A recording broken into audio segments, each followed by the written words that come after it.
In the grand kingdom of Astoria, where golden spires touch the clouds and ancient secrets lurk behind every marble column, a single moment would shatter the royal family forever. What appeared to be a simple family gathering in the palace gardens would become the catalyst for a scandal that would rock the very foundations of the monarchy. Princess Isabella, the beloved 8-year-old daughter of King Edmund and Queen Sophia, had always been the light of the kingdom. Her laughter echoed through the palace halls, bringing joy to even the most stoic of royal guards. But on this particular autumn afternoon, as crimson leaves danced in the courtyard breeze, that innocent laughter would be replaced by terrified screams that would haunt everyone who heard them. The royal family had gathered for their traditional afternoon tea, a sacred ritual that had been observed for generations. Queen Sophia sat elegantly in her silk gown, while King Edmund reviewed state papers between sips of Earl Grey.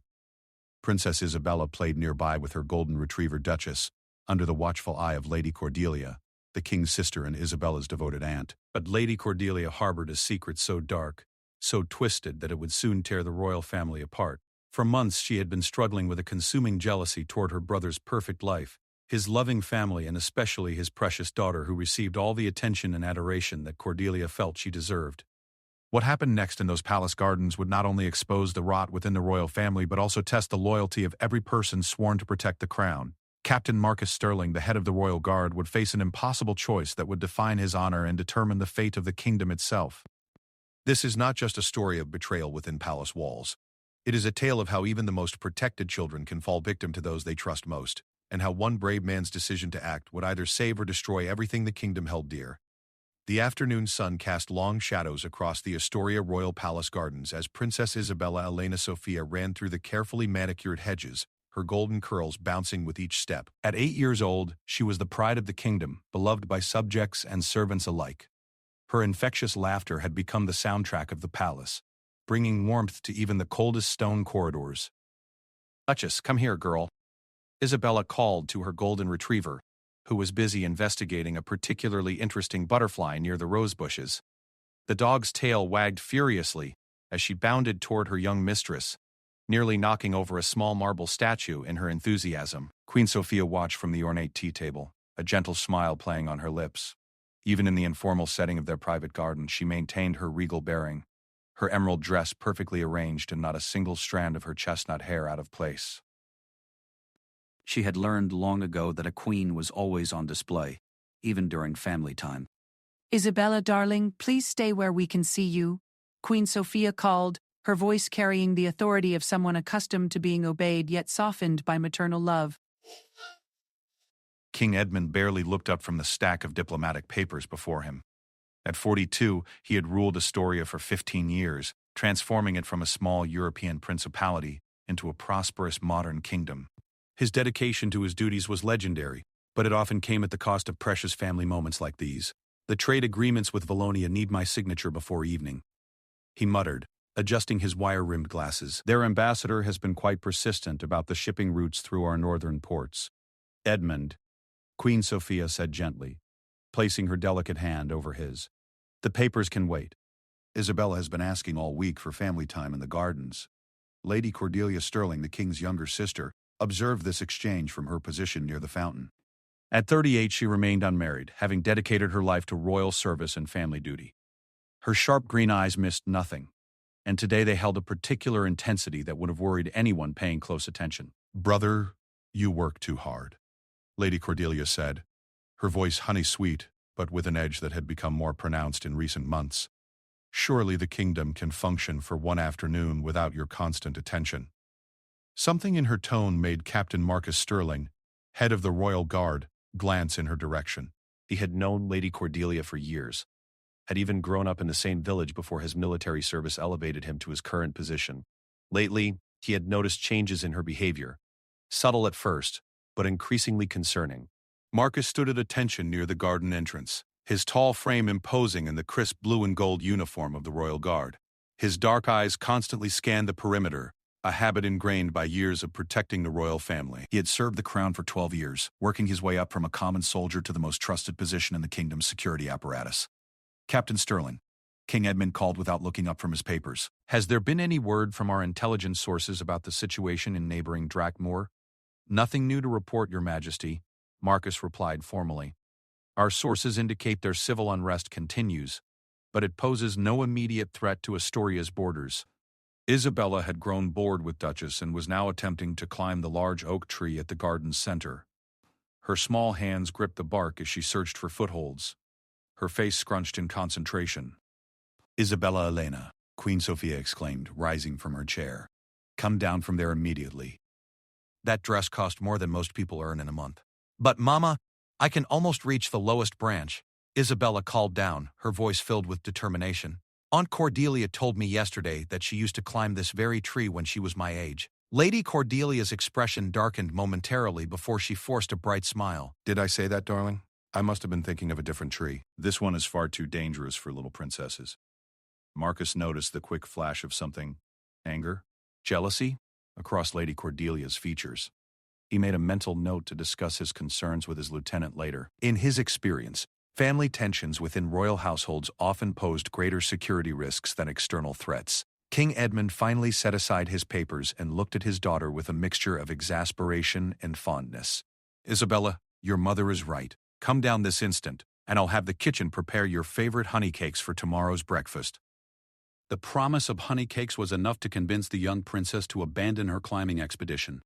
She scrambled down with the agility of youth, landing with a soft thud on the grass below. Duchess immediately ran to her side, as if checking to ensure her human was unharmed. "There's my brave little explorer," King Edmund said, opening his arms. Isabella ran to him, leaving grass stains on his expensive suit jacket. For a moment the weight of kingship lifted from his shoulders as he held his daughter close. Lady Cordelia watched this tender scene with an expression that Marcus found deeply troubling. Her hands were clenched into fists at her sides, her knuckles white with tension. Whatever was building inside the king's sister, Marcus sensed it was approaching a dangerous breaking point. "Aunt Cordelia," Isabella said suddenly, pulling away from her father and skipping toward her aunt, "will you tell me the story about the princess and the magic garden again?" Lady Cordelia's smile seemed forced as she knelt to Isabella's level. "Of course, my dear. But first, why don't we take a little walk to the rose garden?" "I have something special to show you." Queen Sophia frowned slightly.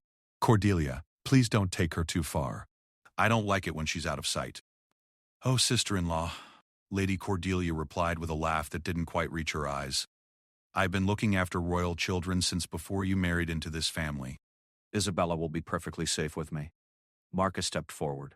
Lady Cordelia, if you're planning to leave the immediate garden area, I should accompany you. "Security protocols require—" "Nonsense, Captain," Lady Cordelia interrupted sharply. "We're not leaving the palace grounds. Surely an aunt can spend a few moments alone with her beloved niece without a military escort." The tension in the air was palpable. Queen Sophia looked uncertain, while King Edmund seemed caught between his sister's wishes and established security procedures. Isabella, oblivious to the adult tension swirling around her, simply wanted to hear her favorite story. Marcus made a quick decision that would haunt him for years to come. Rather than insist on accompanying them, he chose to compromise. "Very well, Lady Cordelia, but please remain within sight of the main garden. I'll position guards at all exit points to ensure Princess Isabella's safety." Lady Cordelia's smile was triumphant. "Thank you, Captain. You're always so reasonable." She took Isabella's small hand in hers, and Marcus noticed how tightly she gripped it. "Come along, darling. Let me show you where the magical roses grow." As they walked away, Marcus felt a chill that had nothing to do with the autumn air. Years of military training had taught him to trust his instincts, and right now every instinct was screaming that something was wrong. He quietly signaled to two of his men to discreetly follow at a distance. Queen Sophia settled back into her chair, but her maternal anxiety was evident. "I don't like it when Isabella's out of sight," she murmured. "There's something about Cordelia lately. She seems different, more intense." King Edmund waved dismissively. "Cordelia has always been eccentric. It comes with being the unmarried royal sister. She dotes on Isabella because she has no children of her own." "That's exactly what worries me," Queen Sophia replied quietly. But her words were lost as a commotion erupted from the direction of the rose garden. The sound of Isabella's scream pierced the peaceful afternoon air like a blade through silk. It was not the cry of a child at play, or even the wail of minor injury. It was the terror-filled shriek of a young girl in genuine fear and pain. Marcus was already running before his conscious mind fully processed the sound. His hand went to his sword hilt as he sprinted toward the rose garden, his polished boots pounding against the gravel path. Behind him, he could hear Queen Sophia's chair scraping against stone as she leaped to her feet. and King Edmund's papers scattering in the wind as he abandoned them to follow. "Captain Sterling, report," King Edmund shouted as he ran. But Marcus was already disappearing around the hedge corner, driven by a dread that seemed to crush his chest with every heartbeat. The perfectly manicured palace gardens, which had moments before epitomized peace and royal privilege, now felt like a maze of potential dangers. Every shadow could hide a threat. Every turn could reveal a nightmare. As Marcus rounded the final corner toward the rose garden, he prepared himself for the worst while praying he was wrong about the terrible suspicions that had been growing in his mind for weeks. What he would find in that secluded corner of the garden would change everything he thought he knew about the royal family he had sworn to protect with his life. The scream still echoed in his ears as he skidded to a halt, his hand drawing his sword even as his mind struggled to process the scene before him. Captain Marcus Sterling skidded to a halt at the entrance to the rose garden, his sword half drawn, his breath coming in sharp gasps. What he saw before him defied every assumption he had held about the royal family he served. Lady Cordelia knelt beside Princess Isabella, but this was not the tender scene one might expect between aunt and niece. Isabella was curled on the ground among the fallen rose petals, her small body trembling violently, her pale blue dress torn at the sleeve. Angry red marks were visible on her exposed arm, and her tear-streaked face was a portrait of absolute terror. "She hurt me," Isabella sobbed, scrambling backward on her hands and knees when she saw her aunt reaching for her again. "Aunt Cordelia hurt me. She said horrible things." Lady Cordelia's face was a mask of barely controlled fury, her usual composed demeanor completely shattered. Her perfectly styled hair had come loose, wild strands framing her face like a madwoman's halo. Her hands, Marcus noticed with growing horror, bore fresh scratches that could only have come from grabbing a struggling child. "You stupid little girl," Lady Cordelia hissed, her voice dripping with venom. "Do you have any idea what you've done? What you've ruined?" Marcus had never heard such hatred directed at a child, especially not from a member of the royal family toward their own blood. He stepped forward, his training taking over even as his mind reeled from the impossibility of the situation. "Lady Cordelia, step away from Princess Isabella immediately," he commanded, his voice carrying the authority of someone prepared to enforce his orders with deadly force if necessary. Lady Cordelia's head snapped up, her green eyes wild and unfocused. For a moment, Marcus saw not the refined royal lady he had known for years, but something darker, more dangerous. Something that had been hiding beneath the surface, waiting for the right moment to emerge. "Captain Sterling," she said with a laugh that held no humor whatsoever. "How convenient of you to arrive just when the little princess decides to play the victim." Isabella's sobs intensified, and she tried to crawl toward Marcus, seeking protection. "She grabbed my arms really hard and shook me," the child whimpered. "She said terrible things about Mama and Papa. She said I was spoiled and that I don't deserve to be princess. She hurt me, Captain Marcus." The sight of the kingdom's beloved princess, usually so bright and joyful, reduced to a terrified, injured child on the ground, ignited a protective fury in Marcus that he had never experienced before. His hand tightened on his sword hilt as he assessed the threat before him. "Lady Cordelia," he said with deadly calm, "I need you to move away from Princess Isabella right now. Do not make me repeat myself." Instead of complying, Lady Cordelia laughed again, the sound echoing strangely among the roses. "Oh, Marcus, still the noble protector, aren't you? Tell me, what exactly do you think you're protecting her from?" "The truth?" Heavy footsteps announced the arrival of King Edmund and Queen Sophia, both running at full speed despite their formal attire. Queen Sophia's face went white as she took in the scene, her daughter on the ground, crying and injured, and her sister-in-law standing over the child with an expression of barely contained rage. "Isabella," Queen Sophia cried, rushing forward and dropping to her knees beside her daughter. Her royal composure completely abandoned, she gathered the sobbing child into her arms, checking frantically for injuries. "What happened? Who did this to you?" "Cordelia," King Edmund said, his voice heavy with disbelief. "What in God's name is going on here?" Lady Cordelia straightened to her full height, brushing dirt from her expensive gown with movements that seemed almost mechanical.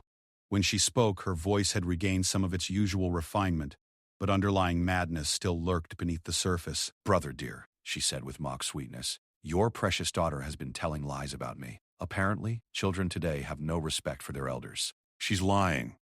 Isabella burst out from the safety of her mother's arms. "I didn't lie. You grabbed me and shook me and said mean things. You said Mama wasn't a real princess and that Papa should have married someone else. You said I was stupid and spoiled. The color drained from King Edmund's face as he stared at his sister.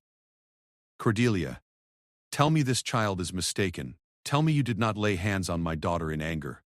For a long moment, Lady Cordelia remained silent, her chest rising and falling with rapid breaths. Marcus kept his position between her and the royal family, every muscle tensed and ready to act. Years of combat experience told him that Lady Cordelia was far from finished, that whatever had driven her to this point was still burning inside her. Mistaken? Lady Cordelia finally said, her voice growing stronger and more venomous with each word. The only mistake was thinking that little brat would keep her mouth shut long enough for me to explain reality to her. Queen Sophia gasped, her arms tightening protectively around Isabella. Cordelia, how could you speak about a child that way? Your own niece. My niece? Lady Cordelia spat. That spoiled little creature who gets everything handed to her on a silver platter while the rest of us slave away in service to the crown? She has no idea what sacrifice means, what duty costs. King Edmund stepped forward, his face a mask of royal authority despite the family crisis unfolding before him. Sister, you will explain yourself immediately. Why did you harm my daughter? The question seemed to unleash something in Lady Cordelia that had been building for months, perhaps years. Her carefully constructed facade crumbled completely, revealing the poisonous resentment that had been eating away at her soul. Why? She shrieked, her voice cracking with emotion. Because I'm tired of pretending. Tired of smiling and curtsying and playing the devoted spinster aunt while you parade around with your perfect little family. Marcus watched in horror as the woman he had known as refined and controlled completely lost herself to rage. Spittle flew from her lips as she continued her tirade, her hands gesturing wildly. Do you know what it's like, Edmund? Do you have any idea what it's been like watching you live the life I was supposed to have? I'm the elder child. I should have inherited father's throne, not you. But because I had the misfortune of being born a woman, I get to spend my life curtsying to foreign ambassadors and organizing charity galas while you play king. The revelation hit King Edmund like a physical blow. Cordelia, you can't possibly believe. I can and I do, she screamed. And that little princess of yours? She represents everything that was stolen from me. Every time I see her laughing and playing and being adored by everyone, I remember that she'll grow up to inherit a kingdom that should have been mine. Isabella whimpered and buried her face in her mother's dress, overwhelmed by the adult emotions and accusations swirling around her. Queen Sophia's face had gone from white to flushed with protective anger. You're talking about an 8-year-old child, Queen Sophia said, her voice shaking with fury. A little girl who loves you and trusts you. How dare you blame her for your own bitter feelings? Marcus realized that the situation was spiraling completely out of control. Lady Cordelia was clearly having some kind of breakdown, and with the royal family so close to her, the potential for further violence was extreme. He made a decision that would define the rest of his career and his relationship with the monarchy. Your Majesty, he said firmly, please take Queen Sophia and Princess Isabella back to the main palace immediately. I'll escort Lady Cordelia to her chambers where she can receive appropriate medical attention. Medical attention? Lady Cordelia laughed bitterly. There's nothing wrong with me, Captain. For the first time in years, I'm seeing everything clearly. That child needs to learn that the world isn't going to bow down to her just because she was born with a crown on her head. She took a step toward Isabella, and Marcus immediately moved to block her path. Lady Cordelia, I cannot allow you to approach Princess Isabella again today. Cannot allow? Lady Cordelia's eyes flashed dangerously. You forget yourself, Captain. I am a member of the royal family. You have no authority over me. Marcus met her gaze steadily, his hand still resting on his sword hilt. My authority comes from my oath to protect the royal family from all threats. That includes threats from within the family itself. The implication hung heavy in the air between them. King Edmund stared at his sister as if seeing her for the first time, while Queen Sophia continued to hold their traumatized daughter. The peaceful afternoon had become a nightmare that would reshape the entire royal household. Cordelia, King Edmund said quietly, you will come with me now. We need to discuss this privately, away from Isabella. Discuss what? Lady Cordelia demanded. The truth? The fact that your precious daughter is a spoiled brat who needed to hear some reality? Or the fact that you've been living a lie your entire reign?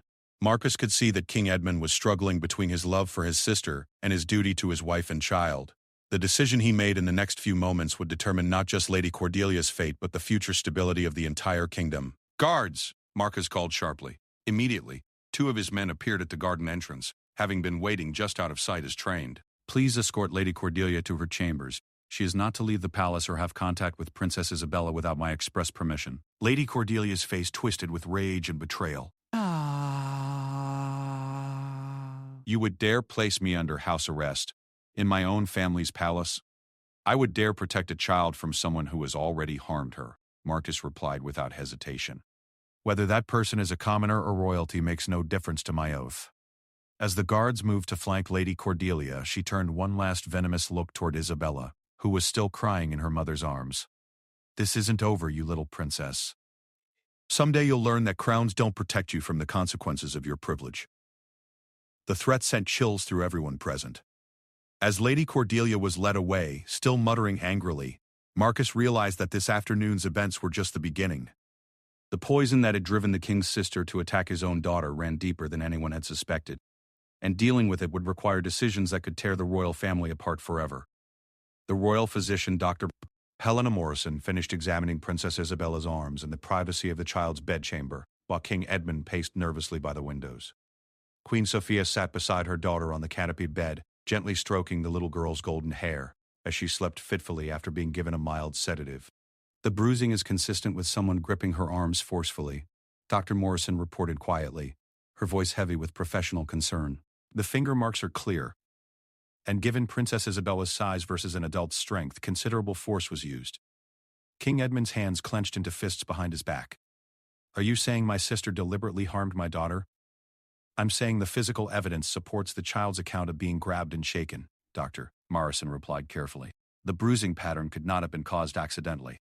Captain Marcus Sterling stood near the door, having been present for the entire examination at the king's request. The gravity of the situation was evident in every line of his weathered face. In 12 years of royal service, he had never encountered anything like this.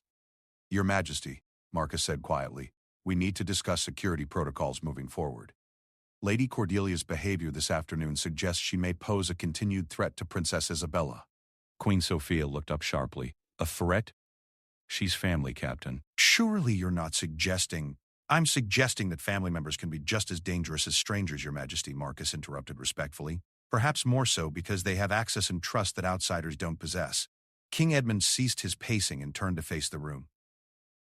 At 42, he had handled international crises, economic challenges, and political upheavals, but nothing had prepared him for betrayal from within his own family. "Where is Lady Cordelia now?" he asked. "Confined to her chambers as you ordered, sir. I have 2 guards posted outside her door, and her personal maid has been instructed to report any unusual behavior immediately." A soft knock at the chamber door interrupted the conversation. Marcus opened it to find Sir William Hartwell, the king's chief advisor, looking deeply troubled. Your Majesty, Sir William said with a formal bow, "forgive the intrusion, but we have a developing situation that requires your immediate attention." King Edmund's face grew grim. "What now, William?" "Word of this afternoon's incident has somehow reached certain members of the court," Sir William replied carefully. "There are rumors circulating about Lady Cordelia and Princess Isabella. The palace staff is talking, and I fear it's only a matter of time before news reaches the press." Queen Sophia's face went pale. "How could anyone know? We've told no one outside this room." Marcus stepped forward. "Your Majesty, the guards who assisted me this afternoon are absolutely trustworthy, but servants talk. The gardening staff may have overheard. Or perhaps someone saw Lady Cordelia being escorted to her chambers under guard." "What exactly are people saying?" King Edmund demanded. Sir William looked uncomfortable. "The rumors range from Lady Cordelia having some kind of breakdown to suggestions that she physically attacked Princess Isabella. Some are even claiming that she threatened the royal succession line." The implications hit everyone in the room simultaneously. Royal scandals had toppled monarchies throughout history, and in the modern era of social media and instant communication, damage control was nearly impossible once a story broke publicly. "We need to manage this immediately," Queen Sophia said, her royal training taking over despite her maternal distress. "What are our options?" Sir William cleared his throat nervously.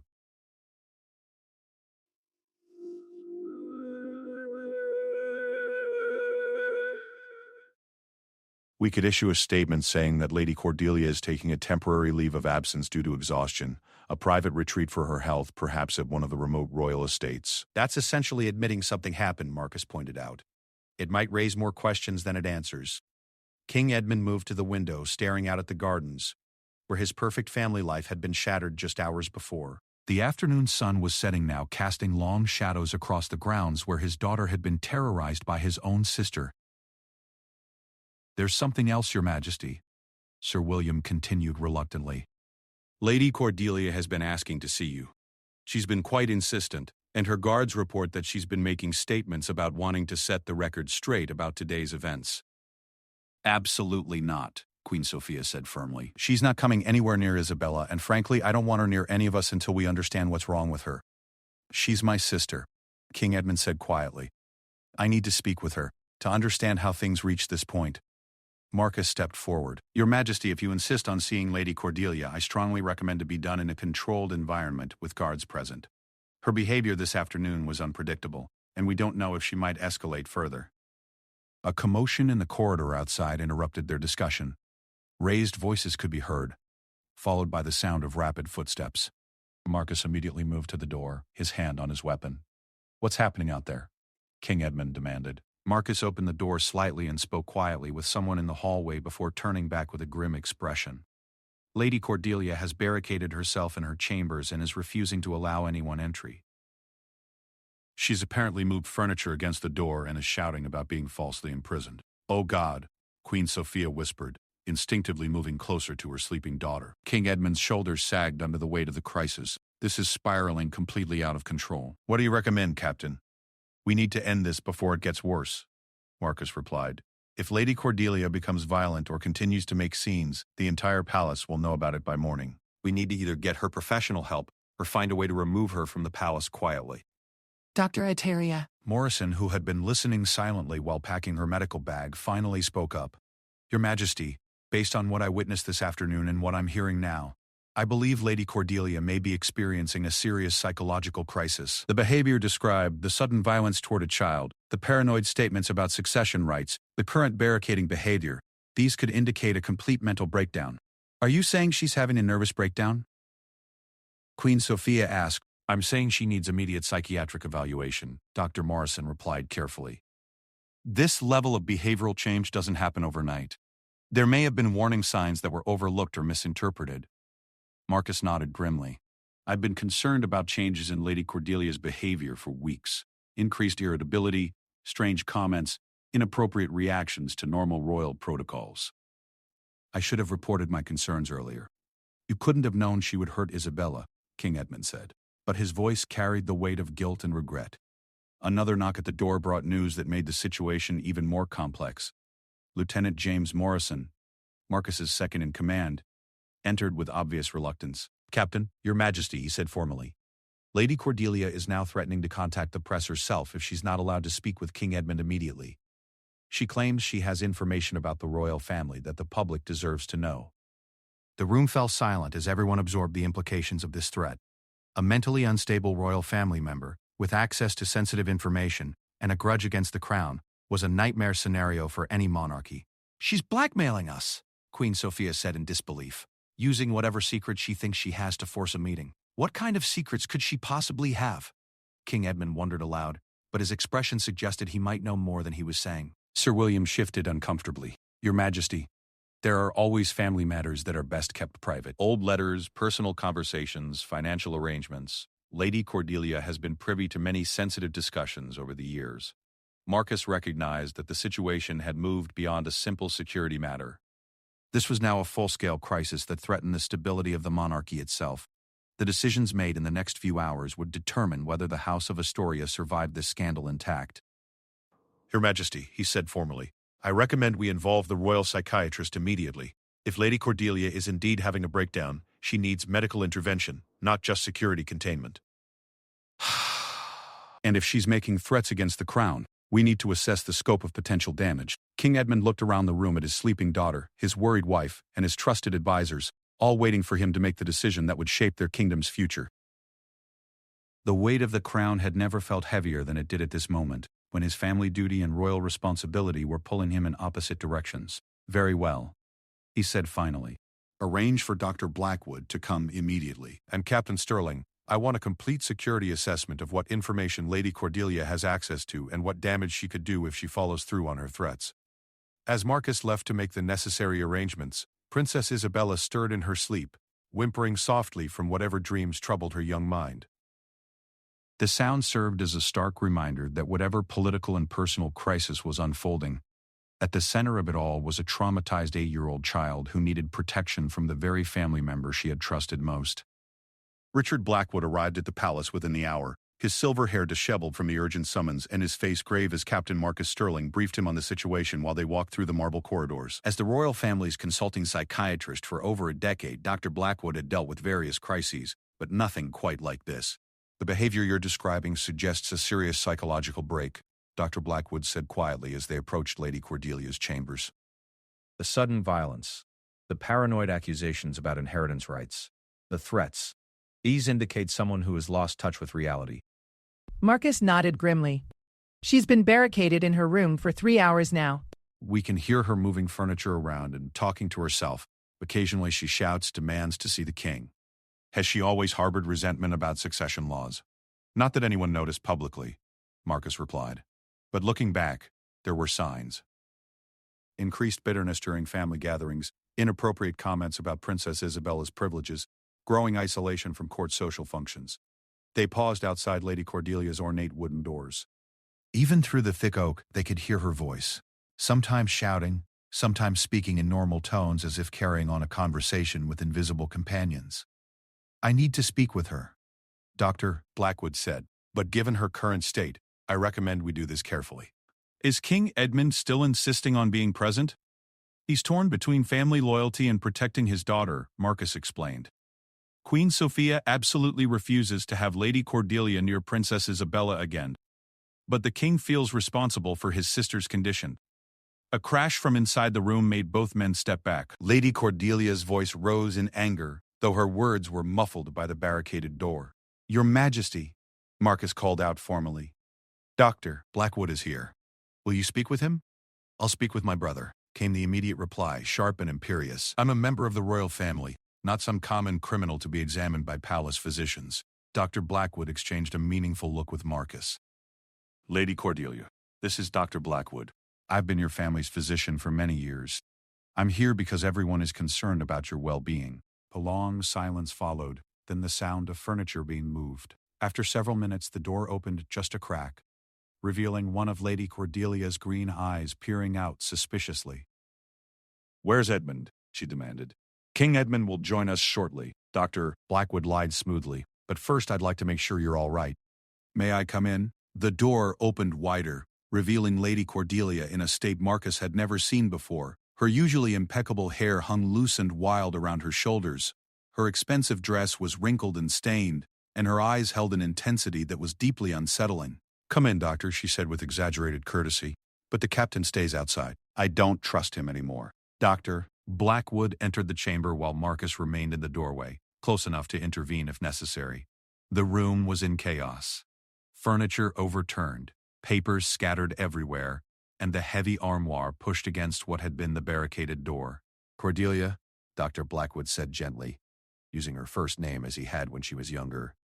Tell me what happened this afternoon. Lady Cordelia laughed, but the sound held no humor. What happened? Reality happened, Doctor. Truth happened. I finally told that spoiled little brat what I really thought of her precious princess act. You mean Princess Isabella? Princess Isabella, Lady Cordelia repeated mockingly. 8 years old and already the most entitled little creature you've ever seen. Do you know what she said to me last week? She told me she felt sorry for me because I don't have a crown to wear to formal dinners. Doctor Blackwood sat carefully on the edge of an overturned chair. That must have been hurtful. Hurtful? Lady Cordelia's voice rose. It was insulting. A child who has never worked a day in her life, never sacrificed anything for duty or honor, pitying me? Me, who has devoted my entire adult life to serving this family and this kingdom. You've certainly made many sacrifices. Dr. Blackwood agreed diplomatically. But harming Isabella wasn't the answer to your frustrations. Lady Cordelia's face darkened. I didn't harm her. I educated her. I told her some truths about the real world. about how privilege comes with responsibilities she's never had to face. Marcus watched from the doorway as Dr. Blackwood carefully navigated the conversation. Lady Cordelia's version of events was becoming increasingly detached from reality, and her justifications for her actions were growing more elaborate and disturbing. "What truths did you tell her?" Dr. Blackwood asked. "I told her that her parents aren't the perfect rulers everyone pretends they are," Lady Cordelia said, beginning to pace around the destroyed room. "I told her that there are members of this family who would make better leaders but were denied the chance because of outdated gender discrimination." "You're referring to yourself?" "I'm referring to justice," Lady Cordelia snapped. "I'm the eldest child of King Frederick. By any reasonable measure, I should have inherited the throne when father died, not Edmund. Just because I was born female doesn't make me less capable of ruling." Dr. Blackwood nodded thoughtfully. "You feel you've been denied your rightful position. I know I have been. And that little princess represents everything that was stolen from me. Every time I see her laughing and playing and being adored by everyone, I'm reminded that she'll inherit a kingdom that should have been mine." The conversation was interrupted by King Edmund himself appearing in the doorway beside Marcus. His face was pale but determined, and he wore the formal blue and gold uniform he reserved for state occasions, as if armor against the family crisis he was about to face. "Cordelia," he said quietly. Lady Cordelia whirled around, her eyes lighting up with a mixture of joy and vindication. "Edmund, finally." "I've been waiting to explain everything to you." "Explain what, sister?" "Explain why you attacked my 8-year-old daughter." The word attacked seemed to trigger something in Lady Cordelia. Her expression shifted from relief to fury in an instant. "Attacked? Is that what they're calling it?" "I disciplined a spoiled child who needed to hear some truth about the world." King Edmund stepped into the room, despite Marcus's obvious reluctance to let him get closer to his unstable sister. "Cordelia, you grabbed Isabella hard enough to leave bruises. You frightened her badly. That's not discipline. That's abuse." "Abuse?" Lady Cordelia laughed wildly. "Do you want to know what abuse looks like, brother? Abuse is spending 40 years watching someone less qualified than you rule a kingdom you should have inherited. Abuse is curtsying to foreign dignitaries who would be bowing to me if the world were fair." "The succession laws were established centuries ago," King Edmund said wearily. "You know I didn't create them." "But you certainly benefited from them," Lady Cordelia shot back. "And now you're raising that little princess to think she deserves everything handed to her just like you did." Dr. Blackwood watched the exchange with growing concern.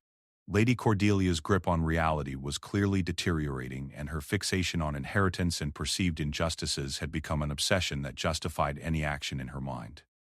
"Cordelia," King Edmund said more gently, "you're my sister, and I love you, but I cannot and will not allow you to harm my daughter. She's just a child." "She's a symbol," Lady Cordelia cried. "A symbol of everything that's wrong with this monarchy. She needs to understand that being born into privilege doesn't make her better than anyone else." "She's 8 years old," King Edmund repeated. "She doesn't understand political theory or succession laws. She's just a little girl who loves her family, a little girl who will grow up to be just as entitled and useless as every royal before her unless someone teaches her otherwise." Marcus had heard enough. "Lady Cordelia, you will not speak about Princess Isabella that way. She's under my protection, and I won't allow anyone, family or otherwise, to threaten her." Lady Cordelia turned her wild gaze on Marcus, and for a moment he saw something in her eyes that chilled him to the bone. It wasn't just anger or resentment. It was the look of someone who had convinced herself that she was fighting for a noble cause, which made her infinitely more dangerous. "Captain Sterling," she said with ominous calm, "you've chosen your side in this family dispute. I hope you're prepared for the consequences." Blackwood stood up slowly, recognizing that the situation was about to escalate beyond anyone's control. "Cordelia, I think you need some help processing these feelings. These grievances have been building for years, and they're affecting your judgment." "My judgment is perfectly clear," Lady Cordelia replied coldly. "For the first time in decades, I'm seeing this family exactly as it is, corrupt, entitled, and built on injustice. And I'm not going to pretend otherwise anymore." King Edmund looked at his sister with a mixture of love and horror, realizing that the woman he had grown up with, who had helped raise him and advised him through his early years as king, was gone. In her place stood someone consumed by bitterness and delusion, someone who posed a real threat to his family's safety. "Cordelia," he said with royal authority, "by the power vested in me as King of Astoria, I'm placing you under medical supervision. Dr. Blackwood will oversee your treatment, and you will not have contact with Princess Isabella or any other members of the royal family until you receive appropriate help." The pronouncement hit Lady Cordelia like a physical blow. Her face went through a series of expressions: shock, betrayal, and finally, a cold fury that made everyone in the room step backward. "You're imprisoning me," she said quietly. "Your own sister. The woman who helped you learn statecraft, who supported you through every crisis of your reign, who sacrificed her own life and happiness for this family. You're choosing that spoiled little brat over your own blood." "I'm choosing to protect an innocent child," King Edmund replied firmly. "Something you should have done instead of harming her." Lady Cordelia's next words would haunt everyone present for years to come. "This isn't over, Edmund. You think you can silence me, lock me away like some mad relative in a Gothic novel? I know secrets about this family that would destroy the monarchy. And if you persist in treating me like a criminal, the whole world will learn exactly what kind of people really wear the Astorian crown." The threat hung in the air like poison, and Marcus realized that their crisis had just become infinitely more complicated and dangerous. 3 months later, Princess Isabella sat in the renovated children's library of the palace, her small fingers turning the pages of a picture book, while Captain Marcus Sterling stood nearby, watching the gardens through the tall windows. The bruises on her arms had long since faded, but the changes in the royal household's security protocols remained permanent reminders of that terrible afternoon. "Captain Marcus," Isabella said softly, looking up from her book, "do you think Aunt Cordelia will ever get better?" Marcus turned from the window, his weathered face gentle as he regarded the young princess. In the months since the incident, Isabella had slowly returned to her normal, cheerful self, though she still occasionally asked difficult questions about her aunt's condition. "The doctors are helping her, Your Highness," he replied carefully. "Sometimes people's minds get sick just like their bodies do, and it takes time and special care to help them feel better." Isabella nodded solemnly, a wisdom beyond her years evident in her blue eyes. "Mama says Aunt Cordelia was very sad about things that happened long ago, and that made her angry at everyone." "Your mother is a very wise woman," Marcus agreed. "The truth was more complicated than what they shared with an 8-year-old child." Lady Cordelia was currently residing at Thornfield Manor, a private psychiatric facility disguised as an exclusive health retreat in the mountains of northern Astoria. Blackwood's evaluation had revealed a complex case of delusional disorder combined with severe depression and long-suppressed rage about her position in the royal family. The threatened secrets had never materialized into the scandal everyone feared. Upon investigation, Lady Cordelia's damaging information turned out to be a combination of misunderstood conversations, conspiracy theories she had constructed in her deteriorating mental state, and family gossip that held no real political significance. Her illness had distorted her perception of reality to the point where she believed minor disagreements and normal family tensions were evidence of vast corruption and injustice. King Edmund entered the library, his face brightening when he saw his daughter reading peacefully. The past 3 months had aged him considerably, the stress of managing both a family crisis and the political implications of his sister's breakdown weighing heavily on his shoulders. "How is our little scholar today?" he asked, settling into the chair beside Isabella. "I'm reading about brave knights who protect people," Isabella said, showing him the illustrations. "Like Captain Marcus protects us." Marcus felt a familiar tightness in his chest. The child's innocent trust both honored and humbled him, especially knowing how close they had come to failing in that protection. "Speaking of protection," King Edmund said, "Captain Sterling, do you have the latest report from Dr. Blackwood?" Marcus nodded, producing a formal document from his uniform pocket. "Lady Cordelia's condition has stabilized significantly. The medication has reduced her paranoid thoughts, and she's begun to acknowledge that her actions toward Princess Isabella were inappropriate." "Does she want to see us?" Isabella asked, looking between the two adults. King Edmund exchanged a glance with Marcus before answering. "Not yet, sweetheart. Aunt Cordelia needs more time to get completely better before she can visit with family again." The truth was that Lady Cordelia had expressed deep shame about her actions once the fog of her mental illness began to clear. Dr. Blackwood reported that she spent most of her therapy sessions weeping about the harm she had inflicted on her beloved niece, and she had specifically requested that no one from the royal family visit until she could be certain she posed no threat to Isabella's well-being. Queen Sophia appeared in the library doorway, elegant as always, but with the subtle signs of stress that those who knew her well could recognize. The slight tension around her eyes, the way she unconsciously positioned herself between any potential threat and her daughter. "Isabella, dear, it's time for your piano lesson with Maestro Boniface," she announced. As Isabella gathered her books and skipped off to her music lesson with a cheerful goodbye, The three adults remaining in the library settled into the more serious conversation they had been postponing until the child was gone. "How are the new security protocols working?" Queen Sophia asked. Marcus consulted his notes. "The expanded background checks for all palace staff have been completed. We've also implemented the new system requiring two-person authorization for anyone seeking private time with Princess Isabella, including family members." "It seems excessive," King Edmund said with a sigh, "but I suppose we learned that threats can come from unexpected sources." "The public response has been manageable," Queen Sophia added. Sir William's story about Lady Cordelia taking a health retreat for exhaustion was accepted without major questioning. The press seems to have bought the explanation. Marcus nodded. "The staff who witnessed the incident have been extremely discreet. Everyone understands that protecting the royal family's privacy is essential." What they didn't mention was the more difficult conversation that had taken place weeks earlier, when Dr. Blackwood had presented them with the full scope of Lady Cordelia's psychological issues. Years of suppressed resentment, untreated depression, and a growing sense of purposelessness had created a perfect storm that had finally exploded in violence against the most vulnerable target available. "There's something else we need to discuss," King Edmund said heavily.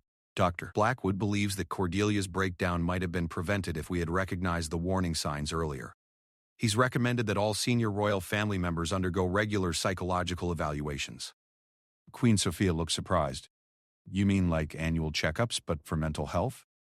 "Exactly. The isolation and pressure of royal life can create unique stresses that aren't obvious from the outside. If we had identified Cordelia's growing resentment and depression years ago, we might have been able to help her before she reached a breaking point." Marcus thought this was a wise decision, though he understood why it might be uncomfortable for the royal family to submit to such scrutiny. "Will Lady Cordelia eventually return to court?" King Edmund's expression grew sad. "Dr. Blackwood says she may never be able to resume her former role. Even if her condition improves dramatically, the stress of royal duties and constant proximity to reminders of her perceived injustices might trigger another episode. So what happens to her? We're exploring options for a quieter life," Queen Sophia explained. "Perhaps managing one of the smaller royal estates, or overseeing charitable work in a less public capacity. Something that gives her purpose and dignity without the pressures that contributed to her breakdown." The conversation was interrupted by Sir William Hartwell's arrival, carrying a folder of official documents and wearing his usual expression of diplomatic concern. "Your Majesty's Captain Sterling," he said with formal bows. "I have the final report on the political implications of recent events." King Edmund gestured for him to continue. "The official story has held completely," Sir William reported. "Lady Cordelia's temporary absence from public duties has been attributed to health concerns, and there's been no speculation about any family discord. More importantly, Princess Isabella's public appearances have been as charming as ever, and there's no indication that anyone suspects she was harmed." "Good," Queen Sophia said firmly. "The last thing we need is for Isabella to become the subject of tabloid speculation about family violence." Marcus listened to the political discussion while part of his mind remained focused on broader security concerns. The incident with Lady Cordelia had taught him that protecting the royal family required more than watching for external threats. The greatest dangers might come from within the palace walls, from people who had access, trust, and intimate knowledge of the family's routines and vulnerabilities. "Captain Sterling," King Edmund said, drawing him back to the conversation, "I want to formally commend you for your actions during the crisis. Your quick thinking and decisive response prevented a bad situation from becoming much worse." "Thank you, Your Majesty," Marcus replied. "But I should have recognized the warning signs earlier. In the future, I'll be more vigilant about behavioral changes among palace residents, regardless of their position or relationship to the family." "We all missed the signs," Queen Sophia said gently. "Cordelia was very good at hiding her growing resentment behind a facade of devoted service." As the meeting concluded and the others departed for their various duties, Marcus remained in the library, looking out at the gardens where the crisis had begun. The rose garden had been completely redesigned, not because of any practical necessity, but because none of the family could bear to see it unchanged after what had happened there. Princess Isabella's laughter echoed from the music room down the hall, bright and carefree as it had been before her aunt's breakdown. Children, Marcus reflected, had a remarkable ability to heal from trauma when surrounded by love and security. Adults were more complicated, carrying their wounds and grievances until they sometimes festered into something dangerous. A soft knock at the library door interrupted his thoughts. Dr. Blackwood entered, still wearing his traveling coat from another visit to Thornfield Manor. "Captain Sterling," the doctor said, "I thought you should know. Lady Cordelia asked about Princess Isabella today. It was the first time she's mentioned her niece without immediately breaking down in tears of shame. Is that progress? It's a sign that her cognitive distortions are continuing to improve. She's beginning to remember Isabella as she really is, a loving, innocent child, rather than the symbol of injustice her illness had made her into. Marcus nodded thoughtfully. But will she ever be safe to be around the princess again? Dr. Blackwood considered the question carefully. Possibly with proper supervision and continued treatment. But it will be years before we can even consider such a reunion. The trust that was broken goes deeper than just the physical incident. It touches on the fundamental safety of childhood itself.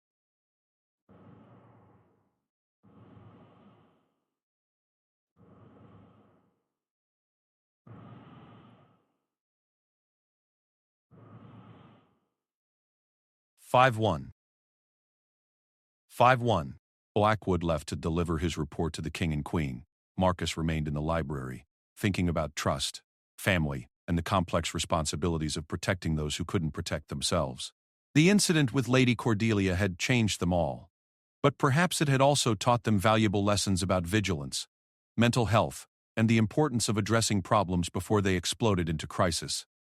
Outside the windows, the palace gardens bloomed in their redesigned beauty, and Princess Isabella's laughter continued to echo through the halls, a reminder that even after the darkest moments, life and joy could flourish again with proper care and protection. The royal family had weathered their crisis scarred but stronger, with new wisdom about the hidden dangers that could lurk even within the walls of a palace and the hearts of those they loved most.